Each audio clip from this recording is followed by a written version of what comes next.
పవన్ కళ్యాణ్ గారు, మిమ్మల్ని నేను ఎందుకు అడుగుతున్నానో తెలుసా? మీరు ఒకసారి వచ్చారండి, మా కడప జిల్లాలో ఎంపీడీఓ ఎవరో సూసైడ్ చేసుకోవడానికి ట్రై చేస్తే ఇమ్మీడియట్గా వచ్చారు. మీరు మా ప్రైడ్ అనుకున్నాం, మీరు మా రాష్ట్రానికి గర్వం అనుకున్నాం.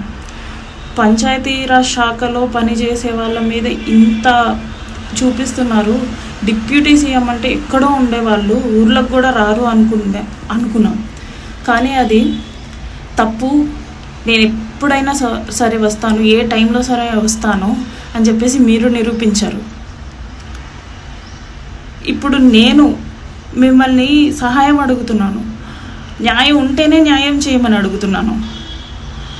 ఎవ్రీథింగ్ మీరు క్రాస్ చెక్ చేసుకొని నాకు న్యాయం చేయండి అనేసి నేను అడుగుతుంటే, తప్పు చేసిన వాళ్ళనే వెనకేసుకొని వస్తారా అండి మీరు?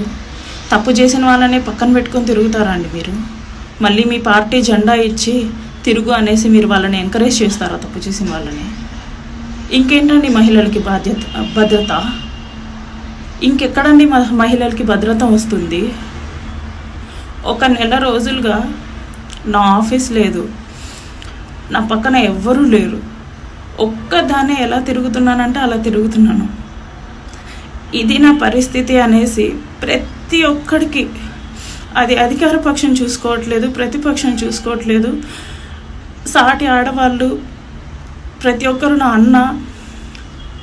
అన్న ఒక నమ్మకంతో నేను ప్రతి ఒక్కరిని అడుగుతున్నాను న్యాయం చేయమని చెప్పి.